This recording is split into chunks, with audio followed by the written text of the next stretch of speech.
There is nothing enlightening about shrinking so that others won't feel insecure around you. And as we let our own light shine, we unconsciously give other people permission to do the same. Yet another powerful quote from Marianne Williamson's Our Greatest Fear. To say our next guest embodies that would be an understatement. Among his other heroic tendencies that we unfortunately don't even have time to get into today, he also personifies Sean Carter's, or as he is more popularly known, Jay-Z's lyric, "Over here we measure success by how many people successful next to you. Here we say you broke if everybody is broke except for you." Are you all ready to meet such an extraordinary individual? I sure am. Welcome, Jovan Fitzgerald, to I'm Finally Out of My Way. Thank you. Yes, let's get right into it. What is it that you do? Apparently not enough to keep up with the ambitions and goals that I have. But if we're being specific about a salaried position, I work for one of the top IT companies in cybersecurity doing incident response, amongst being a mentor, volunteer, president, nonprofit, real estate investor, financial service specialist, father, friend, spouse, That's right, you do. etc. Absolutely, you do indeed wear a lot of hats. Well, we want to find out about your journey. What were your post-high school plans? And then what did you actually end up doing?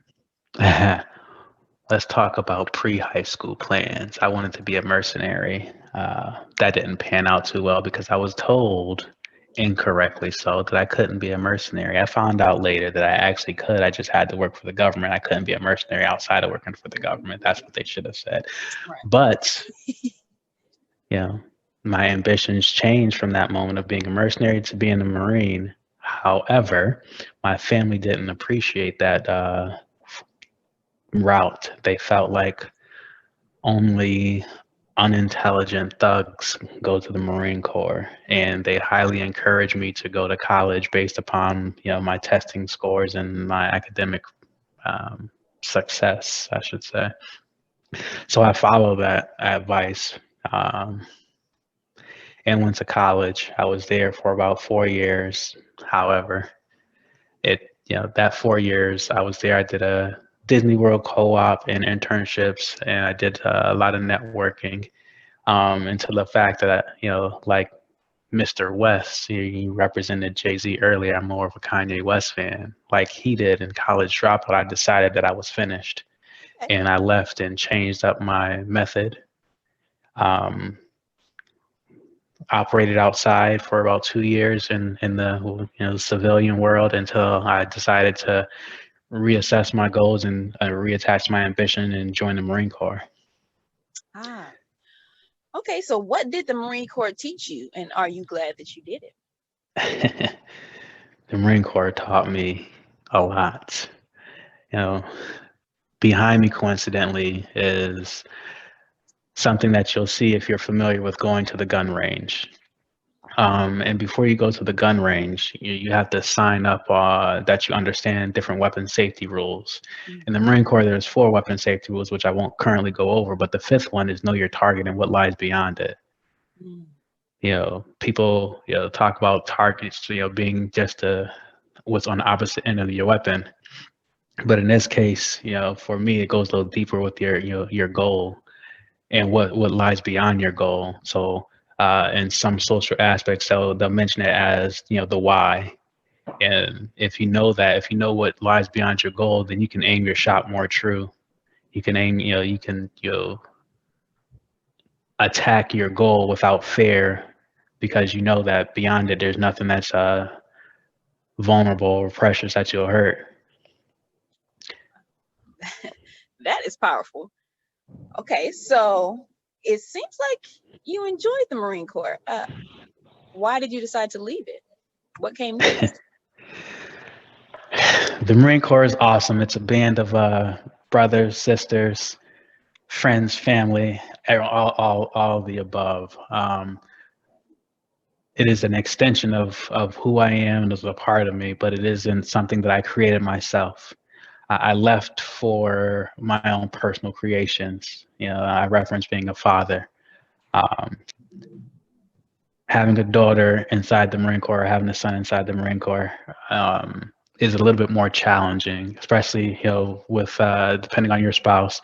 Um, it's time spent away. So I had to assess my family and our goals, and again, understanding what lies beyond the target of having and increasing and growing our family, and seeing that, you know, for the structure and the way my family is set up, it was more of a successful chance for us to have that outside of the Marine Corps.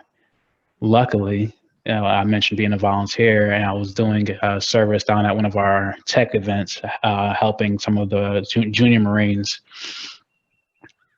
plan for their transition outside from the Marine Corps to civilian life, helping them, you know, do their resumes, look for teaching them how to network, and introducing them to different jobs. And there I found out about the Microsoft Software and Systems Academy, or MSSA. And what they do is they train anyone in the military, whether you're a vet, whether you're active, disabled, whatever, as long as you know, they train you for 13 weeks, or, you know, pretty much around the same time as it took me to graduate boot camp, with no experience or with experience. And then provided you pass the class, you automatically get a first round interview with Microsoft. And that sounded like a golden opportunity for me. So I took that opportunity to take the cybersecurity cohort, ended up being one of the first graduates of the cybersecurity cohort, got hired on at Microsoft. And that's where the trouble became, because now I had to choose Microsoft for the Marine Corps. You know, like I said, you know, those are, you know, better for my family. It's still you know, is it better for me? Because what I don't want to do is end up in a position to resent my family because I chose my future route based on them. So again, took some more reassessing, you know, with Microsoft, with Marine Corps, what lies beyond my target. And I found that, and that was my family and MSSA. Wow. Why did you get hired on to your particular team at Microsoft? Because I'm freaking awesome. No. So Tom Sneed, Christina Laidler, those were Christina was my original manager. Tom got promoted and became my additional manager. But Tom was also a mentor for MSSA, and he was going through resumes, and he saw that I had an outstanding volunteer service award for years. I was in the Marine Corps for 9 years, and every year I volunteered with Special Olympics, sometimes twice a year, depending on if I was doing the winter or summer events. And that attracted him to my resume. So of course, I did have previous experience. In cybersecurity, but come to find out a little bit later, I was up against someone who had their master's degree in cybersecurity. So they had outside experience, and mine was specifically government sector. So they had actual understanding of working there for not a production company. They already had experience working for a corporate company in cybersecurity. But based on my volunteer service, based upon, if you know anything about Microsoft, you understand about the growth mindset. You know, I exhibited more of a growth mindset of, you know, whatever I didn't have, you know, being willing to gain, willing to learn, willing to accept, and being someone who they'd rather see on their team, versus someone who maybe, you know, considered themselves up here with the intelligence, but just not willing to grow even more, or having a little bit more of a fixed mindset. Wow, that that is something to take note of. I understand you are also a residential and commercial real estate investor. When and how did you get started in that? And most of my start came from the Marine Corps. After getting married, I had the option of staying on base or accepting BAH, or basic housing allowance, and staying in the actual house. I chose the latter, and after a couple, you know, different tries, it was, hey, you know, why don't we live in a duplex, rent out one side, and then make money on the other. And that's how it all started. Yeah. Now, in order to continue growing, yeah, it took 7 years of getting over fear and uncertainties and maybe 50, 60, I don't know how many tens of thousands of dollars of educational class to get started. But yeah, it's ever since then, I'm six properties down the line with 8 more, with the offer on 8 more units. So don't tell nobody that though. Well, sounds like you guys are well on your way. So what are two of the biggest factors that shaped who you are today? 2 of the biggest factors.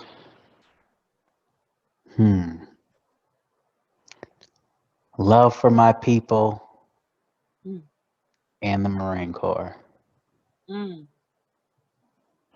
right now. Well, Mr. Fitzgerald, I feel as though we only scratched the surface of your brilliance. I really appreciate you taking the time with us today. Your wife is a very lucky woman. I hear you all just celebrated 11 years strong. So congratulations. I celebrated 11 years strong. Let's get that straight. All right. She been along for the ride. All right now. Well, thank you so much again. And hey, you. I'm looking. Yeah, you. Get out of your way. Okay?